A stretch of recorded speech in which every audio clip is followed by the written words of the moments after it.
This is who I want to be when I grow up, Allison Miller. What can I say? She amazes me with her talents in so many ways. She is hyper organized. She's hyper smart. She knows more about fraud and payments than anyone I've ever met. And is also just a real pleasure to be around. And she let me crash at her place for a week, and I will be forever grateful. So I'll try not to give you Ebola when we crash here. So. Thank you. All right. Appreciate that. Thank you for presenting. She's going to talk to us about when algorithms are our co-pilots. So take it away, Allie. That's right. Hey guys, how's it going? It's like the 7th inning stretch, so it's okay. I'm not offended if you kind of like move around or get up. I won't be distracted. Once I get started, it's hard to pull me off the stage. So I couldn't have had a better lead-in than Alex's presentation, actually. I mean, algorithms don't matter. Hello. Here we are. I'm going to talk a little bit about algorithms. And actually, there are a couple of things that have been happening in my world lately that have been making me think about this a little more. Quick background on me. My background is a little bit different than folks who are doing IT or enterprise risk. I actually do something a little more similar to what Alex was describing, which is sort of a cross between fraud and product security. I've spent most of my career trying to protect users and platforms from online threats. And when I say users, I actually usually mean the end customers, as opposed to, say, our captive users, the employees of the companies that we work for.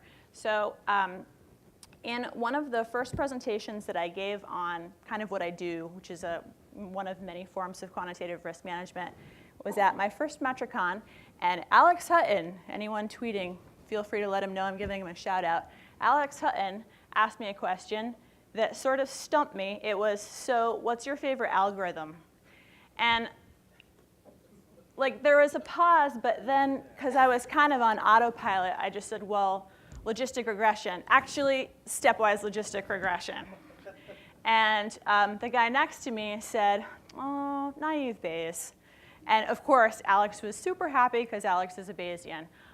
He still doesn't know the guy next to me was actually lying. His favorite algorithm was actually support vector machines. But we were working with naive Bayes, so he claimed it was his favorite. And then later, I was, so when I think of algorithms, I actually think about kind of the underlying quantitative techniques that make models work. And when I'm talking about risk models, I'm actually talking about functionality embedded in a system that is making decisions. So a lot of what we do as risk managers is try and predict risk to understand kind of what's coming so we can invest in and prepare. I do a bit of that, but I'm actually also working on systems that are in production, live, affecting my customers every day. So when I hear someone say something about models or algorithms, that's kind of where my head goes to, because that's what I work on.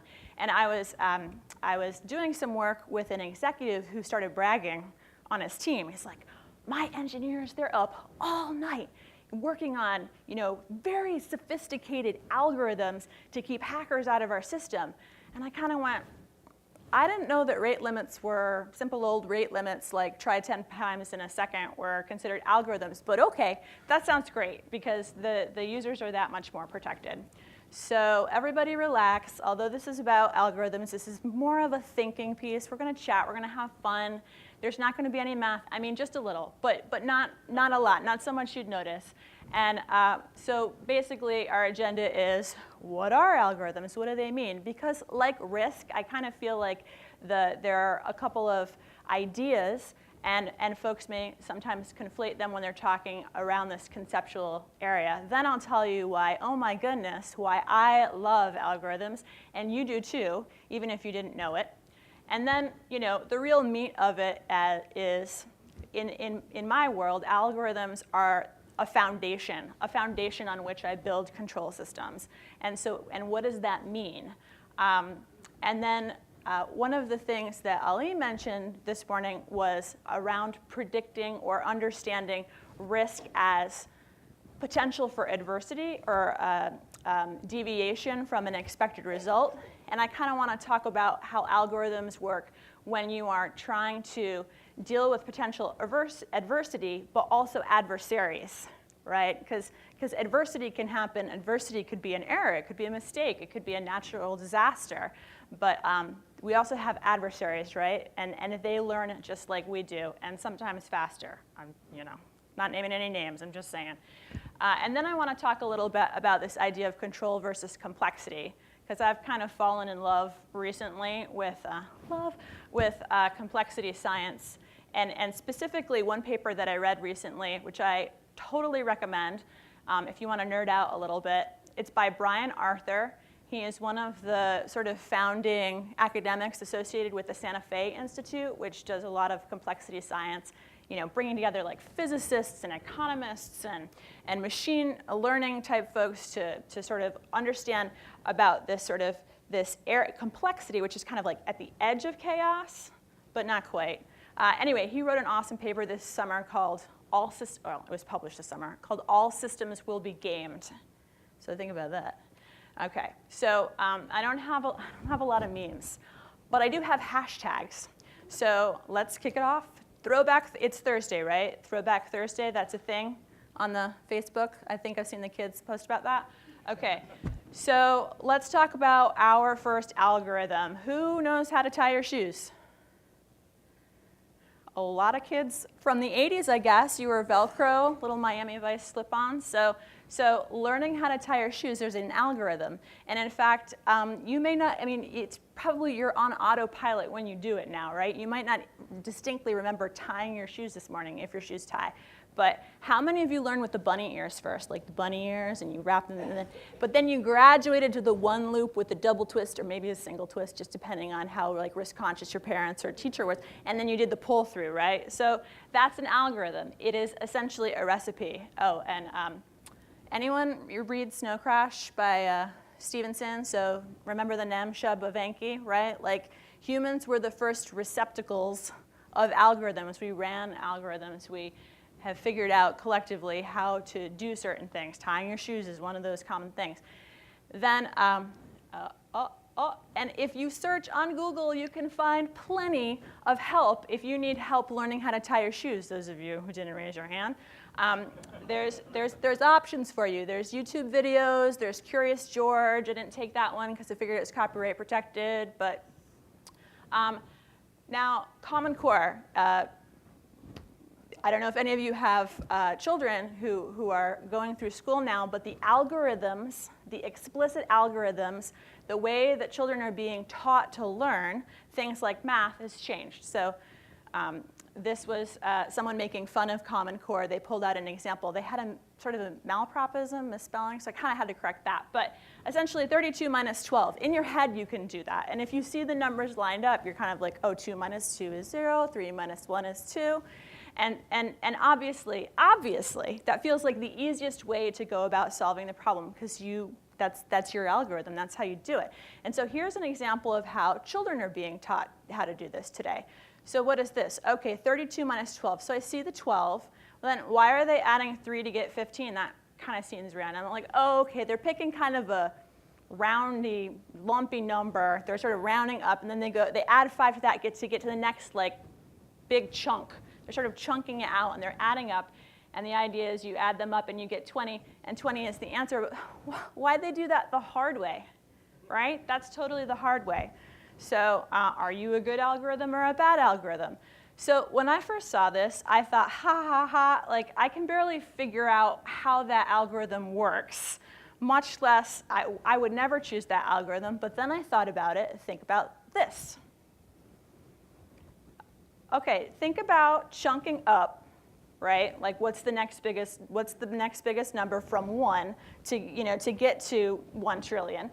Or do you guys want to do that thing where we cross out the 0 and put a 9 and like borrow from the next digit and then borrow from the next digit? So you can kind of see that actually maybe it's contextual, and there could be in some situations this approach might be shortcut, and it's nice to have options as far as shortcut goes. And then another sort of example of automatic programming in your head. How many of you ever worked in retail, say, as a cashier? Okay, so in your head, like if someone came up to the register and their bill came to $15.51, you're probably kind of hoping a few things will happen. Well, probably you're hoping they'll pull out a card, right? And then you don't have to deal with cash. Cash is dirty.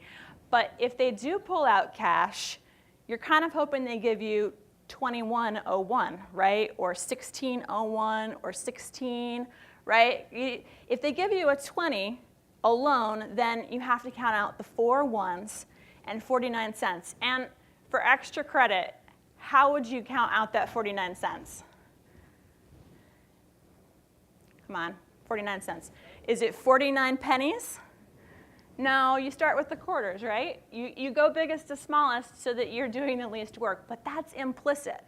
No one taught you how to do that. It's just that you're lazy. You didn't want to be a cashier. You don't want to count out 49 pennies, and oh my gosh, you don't want to have to deal with someone writing you a check, right? But you figured out the most efficient way to do it, and now you don't even think about it anymore. It's a mental shortcut. So in my head, I guess, a simple basic background, like what an algorithm is it is a recipe or a shortcut or a way to get things done. And the best algorithms are the ones that help us, makes our lives easier. So it's the easiest way to do things.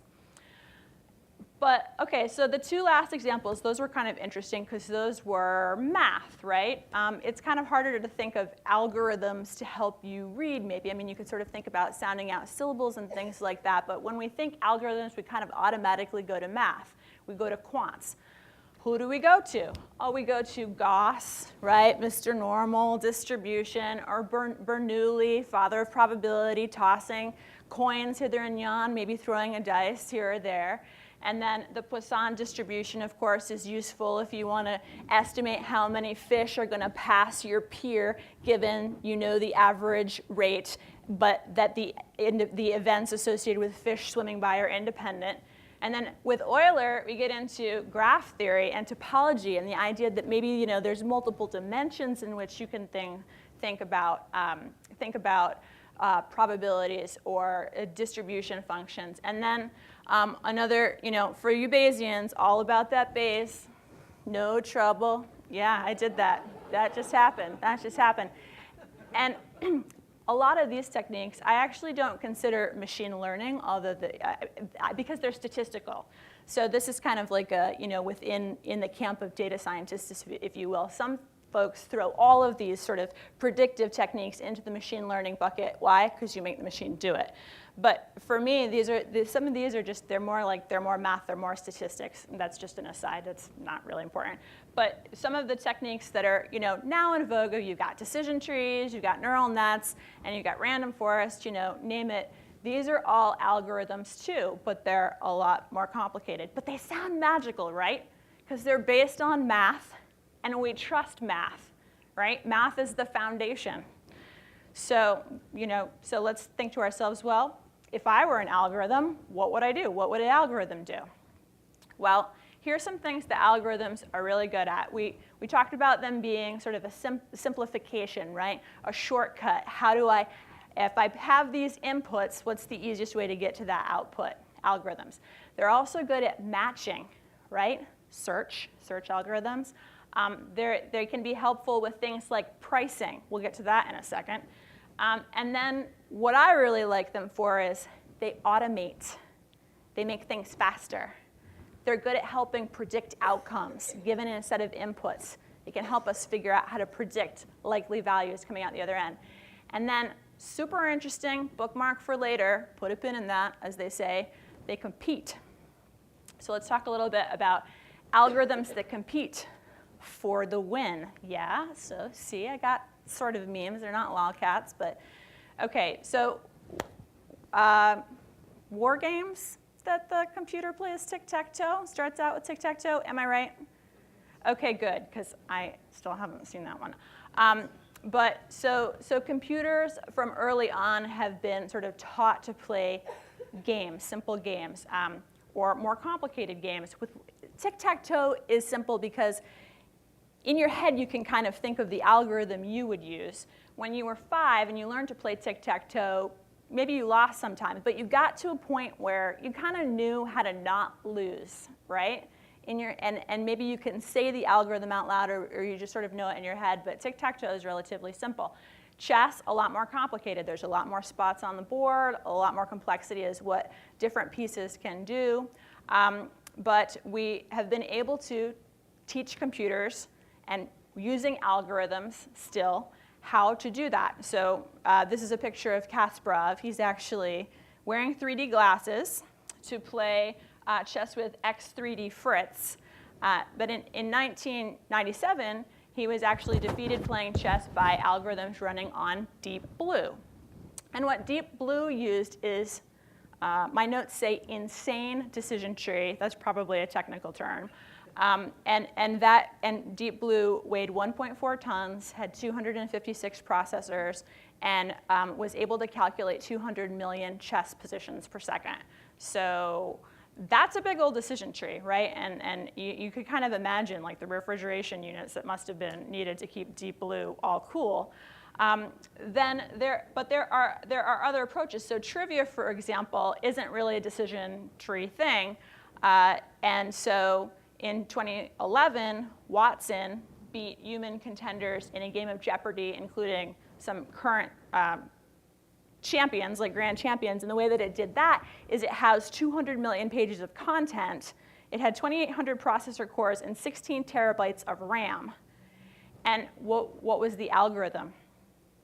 I mean, I don't know if it had a name. Maybe it was like named Frank or something. Well, maybe it was named Sherlock, right? And I just want to. Anyway, whatever the algorithm was, it was doing search. It was doing natural language processing and then trying to sort of find articles that matched and then come up with the correct answer. So that's pretty complicated, but there you go. And then, but some happy notes for those of you who are poker players. Computers still aren't that great at playing poker. And why is that? Because you have gut, you know, you bluff. It's human. There's irrationality involved in winning. There's bravado. They don't know. They're calculating probabilities, and actually humans can still have an edge in games that it's not all about making correct decisions. Okay? And then the last example, which I love, is tit for tat. You guys know tit for tat. So I love game theory. So and tit for tat was an algorithm that competed against other algorithms. I love that. I love the idea that you have algorithms competing against each other.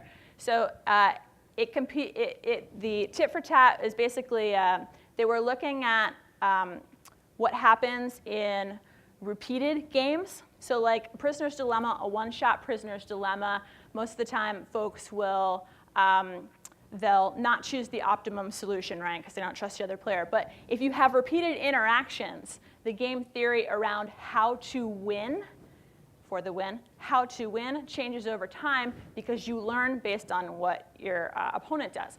And so tit for tat, super simple algorithm.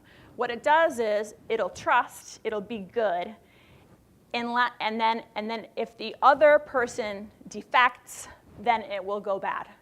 And it will be bad, it will be mean until the other opponent cooperates again. So tit for tat, many other more complicated algorithms have developed, but tit for tat wins still.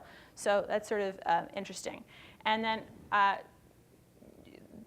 this is an example of a decision tree, just sort of looking at the payoffs, whether it is tic-tac-toe, I guess, but for games like chess, a little bit for poker, and then also for tit for tat, a lot of what the computer is doing is it's calculating forward what is the likelihood of the payoffs that I will get, and that's how it determines what its next move should be. It's the ultimate rational agent, right? Why does economics not work all the time? Why are we getting into behavioral economics, behavioral finance? Because humans aren't rational, but algorithms are, because they do exactly what we tell them how to optimize, and then that's what they do. So for the win. So, however, algorithms don't always win, which brings us to W2F, which of course is a very Shakespearean thought. What, thou failest? And then, because I like puns, A2 bot, A, sort of a Canadian Shakespeare, Julius Cypher thing going on. So there are a lot of situations, and you may be reading about some of them in the news, of algorithms that kind of go haywire. Like, hey, what's going on with you, you crazy algorithm? And you read these news articles, and it actually sounds like there's like armies of algorithms like filtering out, right? Like invading systems and tearing things up. Here's a simple one. Anyone ever use eBay? And like you really wanted that Beanie Baby, and so you used one of those sniping bots to kind of like go in at the last minute, make that big bid so that you could have that owl Beanie Baby. I mean, I hear people do that. I'm not like, I wanted the owl Beanie Baby. Here's another example. So that's sort of common, like auction strategy. Why not just automate bidding strategy, right? Auction strategy. So I'm sorry, this came out a little bit blurry when I tried to magnify it, but I love this example. The book is called The Making of a Fly, and you can Google it. In April 2011, within a period of 2 weeks, the book went from, let's see, it ended up being listed at two competing sellers, 1.7 million and 2.1 million. And then within another week, the price peaked, and I don't know if you can see the higher price, but it's 24 million. And then a week later, it dropped back down to 100. So if the book was worth 100, why was a seller trying to sell it for 24 million? And the answer is because these sellers they'd automated the competition between them. So they had little scripts, algorithms, let's call them algorithms, that would go and they kind of would do what people did on eBay, sort of snipe, except they were sniping to price, right? So it would, just pop it up a couple more pennies because you're rational. When you go to Amazon, you pick the low price, or you pick the lowest price of the better quality one, but you're sort of comparing a couple different factors. And so what these things were doing is they didn't ever want to be the cheapest one. They wanted to be just a little more than cheap, and then you see one of them got kind of out of control. So, and that listing went down. It didn't get purchased, and then the next person who listed it got 100. So that's an example of sort of, that was unexpected, right? It was behaving rationally, doing exactly what it had been told to do as an algorithm, no context, no value judgments, but it wasn't what the folks who wrote the algorithm probably expected. Likewise, so targeting. So any of you remember there was a New York Times article, actually there are a few articles about Target predicting pregnant women based on their purchases? Okay, so the gist of the article was a teenager ended up getting in the mail from Target a bunch of promotional coupons for expectant mothers. Dad was mad. So dad called Target and said, what the heck?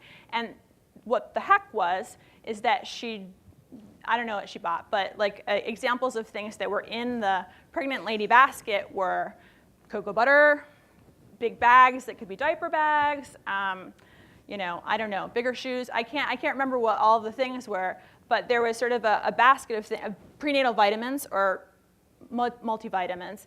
So there was a basket of things, and then but the thing is that it was true.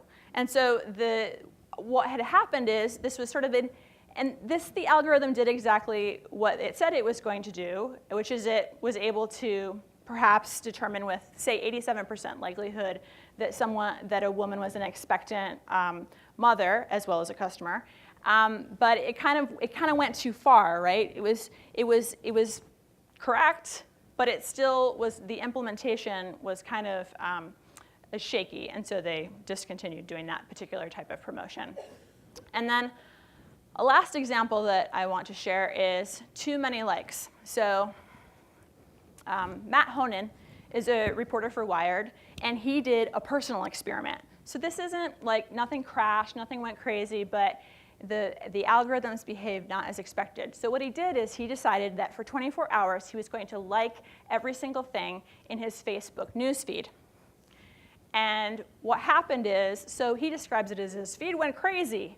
And what he means by it went crazy is it got filled with what he considers like spammy articles, clickbait, BuzzFeed articles, like top 10 things you need to see, or you wouldn't believe what Jay-Z did, and all of this, and his feed was full. What he was kind of expecting that, right? He was kind of expecting to get more leads. I'm not sure that he was expecting that he would have all advertisements and promoted posts in his feed and nothing from his friends. I think what was also unexpected is that his friends' feeds also exploded with Matt Honan likes, and they were everything that showed up in his feed. I don't know what shows up in your feed, but I don't like everything that shows up in my feed. So you can kind of tell, based on the way that the algorithm reacted, that was probably unexpected, and probably the designers of the algorithm were expecting people would like selectively, right? And then they would be getting things that were targeted. They weren't expecting sort of the reverse, which is that Pandora's like box opened. So, okay, I do have a meme slide. Check it out. I'll give you a moment. So why? Why do algorithms sort of behave in unexpected ways, especially when the algorithms that we're talking about, for the most part, are actually fairly simple?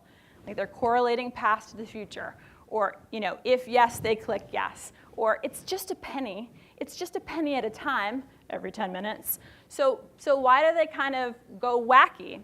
Well, I suspect it's because algorithms are context-free. They do what they're told to do. They don't know what these other details mean. They don't have human intelligence.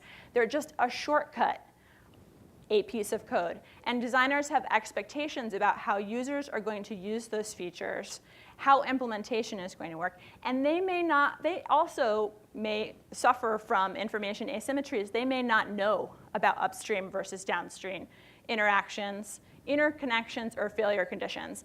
That is actually something that I have seen a lot of in my work, which is that unit tests, important, great idea, but unit tests test what the unit test says to test for. And depending on your development methodology, if you have a very simple story that a piece of code needs to make true to be considered successful and launched, that may not actually be all you want your code to do. That may not be all you want your code to do, but that's all it's going to do because it is just one piece of code. And if your testing process is narrowly focused on is the happy path completed, then there may be all kinds of unhappy paths that you're going to find out about later. Okay. And speaking of algorithms behaving badly, I actually want to take a moment because algorithms are kind of interesting. They kind of, well, maybe I'm biased based on my own location, but they kind of feel like they got a Silicon Valley feel, machine learning, data science, like algorithms, woo. But actually, all of these things came out of finance.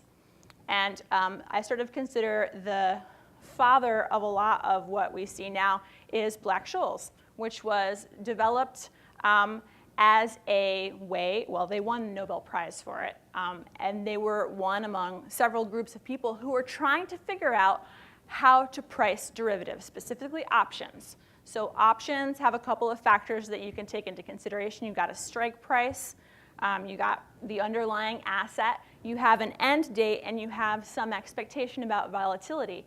And so the way that derivative traders make money is they find options or derivatives that are mispriced, and they buy cheap, and then they sell them to a sucker. I mean, they buy cheap, and then they sell them at the market price. So anyway, before this, commodities, derivatives, these types of things, where were they sold? Does anyone have any image of like maybe people in colored blazers going, ah, like that? They used to sell in the pits, right? And then with a more effective way to price things, the people became a bottleneck. They started automating. So now commodities floors and a lot of the major commodities exchanges, they're empty. It's just a rack of computers. In fact, it was kind of eerie. I visited one in Sao Paulo, and it's this hallowed hall with just a computer and like a plaque that was like, traders used to trade here. And that was all that was left. But they kept it there so you could go check it out. Yep. Yes, Alex has been there. So, okay, so first, understanding how to price the derivative was the bottleneck. Then they developed an algorithm. So then the bottleneck was the people, because the people who shouted the most were the ones who were going to get their orders in. So then they started automating. And then the speed of light became the bottleneck. Have you guys read Flash Boys or any of these books about this? Okay, so what do I mean by that? I mean that because now the orders were automated and the queuing process was automated, you had to get your bits in front of someone else's bits because your algorithms were competing, but ultimately they were all okay and probably pretty similar, so they just had to get in the front of the queue faster. And so what folks realized is that what they needed, they were slowed down by the length of their fiber. And so there's this awesome story. Jim Barksdale was involved in the startup, right? I can't remember the name of it, but there was an entrepreneur that decided that he wanted to lay private dark fiber between the Chicago Exchange and Wall Street. And there's this adventure story, like they had to drill through mountains in Pennsylvania. They had like all of these folks who could not be told what they were working on. They had to follow railroad lines as the only way to get these things, contracts on these things. Anyway, in a total secret project, totally paranoid. Why? Because he wanted to have the first dark fiber, because the amount of time he knew that folks were going to be trying to play catch up, he wanted to have that short window of time when his fiber would be the fastest. Anyway, I get all excited about that, as you can tell, but I think it's a totally fascinating story. And then what is here on, just one second, what is here on the board is actually the flash crash. So in May 2010, the Dow dropped 1,000 points within 5 minutes. That is about 1 trillion of value that just disappeared out of the market. Now, it bounced back up, as you can see, but it was astonishing, and no one knew why. Why was it? It was because the algorithms were all just taking whatever inputs, and I don't think they ever really found out for sure what it was, but there is one firm that got fined for selling off something too fast. They sold off too much. It was too much. Everything else triggered because all of those algorithms are just so sensitive and racing to get to the front of the queue first. So what is that called? What kind of risk is that? Where like one thing crashes, then another thing crashes? Cascading risk. Yeah, I mean, talk about cascading risk. All those algorithms, those armies of algorithms, they just can't help themselves. You had a question. Did you hear what's replacing the fiber? Did I hear what's replacing the fiber? Faster than fiber. The shortwave, like radio stuff? Yeah. Have like a 3-year run. Already replaced. Crazy. I can't remember how many billions were spent, but I mean, that was a lot. I mean, they did. They had to drill a hole through a mountain, Pennsylvania. That's hard rock. Those people are rugged. Okay. So anyway, so when it comes to algorithms, your mileage may vary.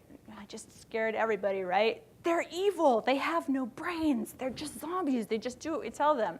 Well, like it or not,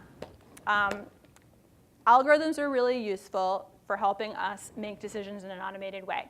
And risk management is decision management. You're sort of codifying it. And algorithms are how we outsource making those decisions to our systems. What do I mean? I mean, I'm doing fraud prevention. I don't look at every transaction. I don't have that kind of time. There's a lot of transactions in the world, right? He's on his phone now. Okay, so anyway, algorithms are what we outsource our decision making to the algorithms, and then those algorithms are in systems and they enforce our strategy. That's what we do, what the algorithms are. We've told them what our strategy is, we told them what they want to do, and then they enforce it. So I'm kind of bringing it back to risk. Defenders and operators design control systems that make decisions, and where do they put them? They put them where the issues manifest, and then those systems, if they're making a decision, something happens. It's either a yes or no, and there's a path for a yes and a path for a no.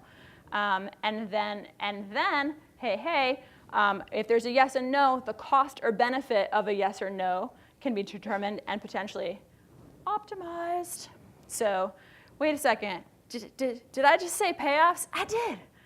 Oh my gosh, did I just say optimized? I totally did. So this is actually, okay, so we did the decision tree, right? Remember payoffs. Okay, every decision has a cost and or benefit. You can sort of model it out. And then, okay, so this is from a presentation I gave last year, and there was a whole buildup, so I'm just going to run through it real quick, which is this type of chart is what I use to understand the performance of my models.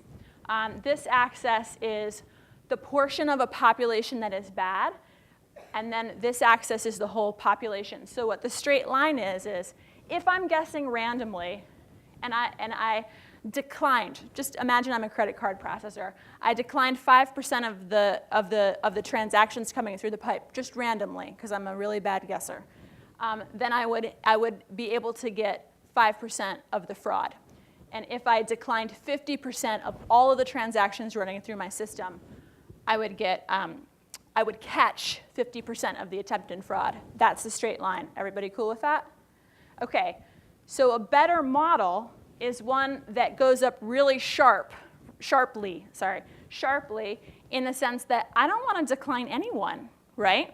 So I want to decline as few people as possible and catch as much as possible as fast as I can so that I can keep fraud at 10 basis points system-wide.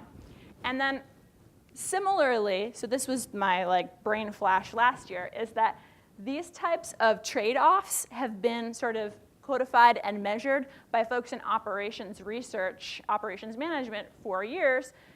And you see, oh my gosh, if I took the derivative of that total cost curve, found that lowest point, right? Then that's like the optimum place to invest between my cost of defects and the cost of control, right? Like the cost benefit there. So that was my meltdown last year. And then I was so happy to see Ollie's paper because my hypothesis is that the way that you shift the curve, you can pick any point on the curve you want to live, but if you want to shift it, you make investment. Okay, so anyway, we create these systems, we develop strategies, we hand it off to algorithms to be the enforcers. Oh no, they're the deciders, and then the systems are the enforcers. And they rule, right? They rule our systems. Algorithms are the tools that we use both to measure and to manage. And in thinking about this a little bit, you guys heard of software-defined networking, right? Well, this is what I'm basically talking about when I talk about algorithms is software-defined defense, software-defined administration and operations. And then when it comes to devices and kind of the Internet of thing, isn't that kind of software as hardware almost? You know, I used to have a electromechanical thermostat, and now it's digital and it's connected and I have preferences coded in. It's all software. So the key is that they're algorithmically driven, meaning we're handing off some decisions to them, and they're integrated into our overall systems. So last year, this was called operating a risk system, but really it's kind of generic. It could also be considered, you could just call it a learning system, which is that some sort of action is attempted, a user is attempting something, and we hand that off to this is like our zoo of algorithms. They're all hanging out here, waiting to make a decision, which they pass back to the system, and the system enforces it. And then that changes the user experience, because either we've told them yes, no, or given them a horrible CAPTCHA, and then there will be some outcome. And then later, we should be able to figure out which of those interactions were good or bad. Maybe we throw some out as indeterminate, but then that is our truth that we use to improve our algorithms. And the key to a learning system is you keep getting the results of your event data, and you keep plowing that back in to your algorithms. And this model is true in defense, where risk control is automated. It's also true in something like DevOps, right? They instrument everything, they have key metrics, they're trying to optimize, and they have all of these logs that they go through, they analyze, and they are automating. Things that used to be done by like, grumpy, who's the grumpy system administrator in Dilbert? I think he wears overalls. Anyway, right? It used to be system administrators, now it's the software. And hipster DevOps folks. Okay, so, and then the point of this, so again, I sort of bend towards defense, but the point of using algorithms in learning system is because they are faster, more accurate, and ultimately cheaper than having humans do it. So how fast? Well, in some systems it needs to be real time, but in other systems, maybe it doesn't need to be real time. It just needs to be fast enough to minimize or change the outcome of losses. And then accurate, well, that also depends on your system. How many false positives can you sustain? Or maybe it needs to be as good as a human. And then, of course, cheap, meaning implementation needs to be cheaper than loss prevented. Yeah, it needs to be cheaper than essentially losses, or cheaper than manual intervention. And again, really, we're just talking about software. And so one sort of personal experience that I wanted to share, though, is that we're talking about if-then statements, and if-then statements they can be a little too simple sometimes, and we end up depending on them a lot. So that naive Bayesian model that I was talking about was actually spam prevention. And there's a reason why I like logistic regression better, and I'll just tell you what it is. The reason why I like logistic regression better is because you get output that you can kind of read and make sense of, and you go, oh, I get it. This variable is more predictive than that variable, and that's just so useful for kind of understanding what's going on in your system. And naive Bayes, I can't tell, there's all these numbers come back and whatever. But the reason why I didn't like naive Bayes is because we were training it wrong. And this kind of gets to a point that I think Alex was starting to touch on, or maybe you asked him about it, Patrick, which is, so the way that our system worked, it worked like that learning system that I'm telling you about. But that part where we sort of figured out where things were good and bad, we had too much bad. Because the system was flagging things, and we were using those as leads. So the thing about spam is, in a lot of communications, spam is a huge portion of the overall volume. It can be 80%. I think it was for email back when Google acquired Postini, who published an awesome survey that I still just love reading, even though it's a couple years old. Anyway, it could be 80%. But if when you're training your model, and your model is learning fast, like every 15 minutes, every hour. I can't remember. It was just so fast to refresh that thing. That's not how it works in banking. In banking, you refresh your models like every quarter maybe. But anyway, the model was relearning. If all we were feeding it was bad, how do you think all the traffic looked? So we had these horrible weeks where all of a sudden the model would start marking everything bad. And like customer service calls would pop up. The review teams were freaking out because we did have to have humans figure out ultimately, using our sampling strategy, what was good or bad. So it took me a few times to figure it out, but then I realized we were oversampling bad. We had to sample back in some good, right? So that the model can understand what good looks like too. And it's a fatal feedback loop, and it can be the death of you if you stick an algorithm in that is poorly trained, if your model is not really ready. So I don't think I've ever quoted Bill Gates before, but I really like this one, which is, and it's not about Fight Club, the first rule of any technology used in a business is that automation applied to efficient operation will magnify the efficiency, right? We like that.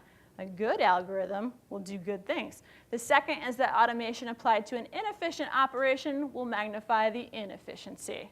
Okay, so it's basically an amplifier. So if you're scaling up and you're adding an amplifier, be careful, because you might have a fatal feedback loop in your spam model. You might create a flash crash.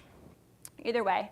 And then another dimension here is that these systems are essentially social systems. So here's a quote from the paper that I'm in love with by Brian Arthur, which is that all policy systems pose incentives for the actors, and they're reacted to by groups of agents. See, agents, right? Intelligent agents, rational agents, irrational agents, agents who are self-interested, and often those reactions are unexpected. So basically, this paper he's making a pitch for social and economic systems get gamed because they are set up, they provide incentives, but people act in their own interest, and maybe they act around the policy, maybe they are letter of the law. A great paper. Anyway, but this is true of our systems too, is that not only do we have sort of generic risks, but we have adversarial elements or agents who are self-interested. And note that those could be human or they could be these algorithms. Algorithms are the ultimate in self-interested or like narrow focus. So when we send in the bots or our algorithms, we need to really think about, or at least I'm going to be thinking about more, convenience versus dependence. Like, are you making it faster, or are you sort of are you creating sort of over-reliance on your solve? Transparency versus obfuscation. Like, an algorithm is supposed to make things, clearer, performance more as expected. Is that true, or are you obfuscating things? Like, does your set of unit tests give you transparency into the functioning of that piece of software, or have you not picked the right unit tests, and therefore you don't really know how your software is going to fail in the end because you've sort of obfuscated that answer? And then finally, simplicity versus complexity, right? I mean, we kind of know that. What's the first lesson? I'll just say for me, for one of the first kind of hardcore lessons I learned as a system administrator is, if you're not using the service, turn it off. Just because the Linux distro comes with all of the services turned on, if it's not a web server, you don't need to have the web services running, right? So that is not security by obscurity. That's like security by simplicity. Like, just make it easy on yourself. Why even use it? Just turn it off, and then you don't have to secure it. So the thing that I kind of wonder about, though, is that as we introduce algorithms into control systems, are we making them simpler, or am I making my life harder by making my system more complex? Because it's not so much the Internet of Things that freaks me out, it's the interdependence of all of the things, right? Everything's connected to everything else. These sort of cascading failures and feedback issues seems to be the edges of systems, right? The endpoints, places where things connect is where a lot of the risk is. So I'm running over, well, I guess I'm sort of within my time, but we're kind of running late. So I'll just sort of wrap up. This is a little bit cutesy, but Asimov's 3 laws of robotics, right? So I was kind of looking at that. It's like, okay, well, this is really kind of robots obey, and they have a conscience, and they understand what harm is. So that's sort of interesting, and Isaac, love you, love your sci-fi, but we're paranoids, and we're nerds. So let's think about this for a second. So if you were a SIRAtonin, I make these things up as I go. If you were a SIRAtonin, what would you say about working with bots or algorithms? They're thoughtless, but they're purposeful, right? They're not thinking. They have a job to do. They're going to do it. It's one of the reasons why it's really important. I think Alex said it, is that if you're going to use machine learning, you've got to be really clear on the problem that you're trying to solve. You can't send machine learning out to do sort of generalized problem solving. That's your job. It will do one thing, and you can train it to do that thing, and it will do it faster than you. It's very purposeful, but it's thoughtless, contextless. Bots compete, but they will also collude because they're self-interested.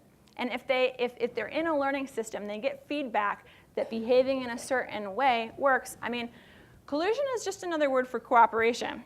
It's just collusion has kind of a negative implication associated with it because it's suggesting that it's an output that you or society might not like so much. But pieces of software that are interconnected, they may end up competing with each other, or they may end up cooperating with each other in strange ways. And then the last thing, which these aren't laws, right? These are just ideas, sort of guidelines, is the behavior of a network of bots is more complex than the behavior of a single bot.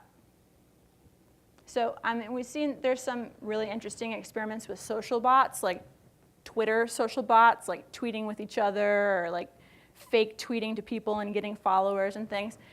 The thing is that when folks interconnect into networks, the behavior just becomes a little harder to predict. So my suggestion is, as you're considering risk of your information systems, think about the complexity. So these are just some ideas after thinking about algorithms for a while.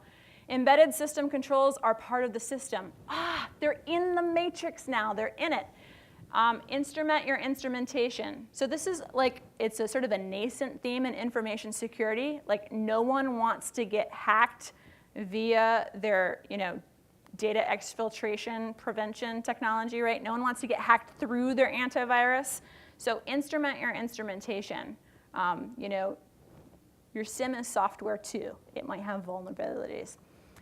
Learning systems are hungry, but it's kind of important what you feed them, which is why you should instrument your instrumentation, because you want to feed it nutritious data, not just big empty calories, right? You want to give it the right data.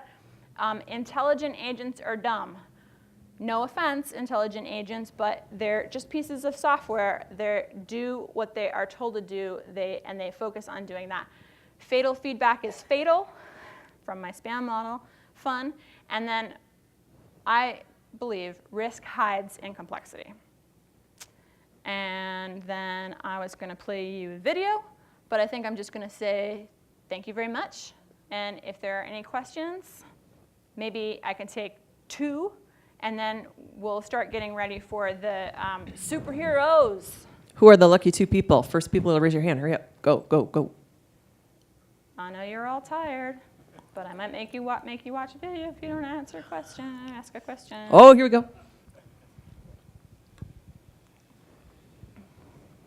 Thanks. Wonderful presentation. Thank you. I'm just wondering, that learning system, have you seen actual sophisticated implementation of acting automatically on risk to implement or, I guess, enhance or activate controls to mitigate that risk, kind of in a larger context than just information security? Yes and no, because I sort of feel like these learning systems are really good at determining things that are like point probabilities, like a class of problems, like fraud. Is this transaction fraud? Yes or no? Is this login an attempted account takeover? They're good at sort of answering yes, no questions and refining. And the systems that I've been working on, they're very false positive sensitive, because if you and false negative. So if you have a false negative, then you end up having an adverse event that you could have prevented. If you have a false positive, you have an angry customer. And oftentimes the angry customer is more work than than suffering a transactional event. So I think that it has potential and it can be expanded. The key right now is that I feel like these systems, they're event-driven and not complex sets of events, right? Like, I haven't seen IDS, IPS be able to be like, oh, that's happening and those are related things, really. Because that's kind of a lot of threads to kind of pull together and understand. Although I have done and seen some interesting work on clickstream modeling, if you can determine a likely path. But the thing is, you have to sort of create it as a path. So event-based, transaction-based, account or user-based, those are places where I've seen it be successful. As kind of a general, like, lighthouse in the fog, casting its machine learning light, it gets diffused by the fog.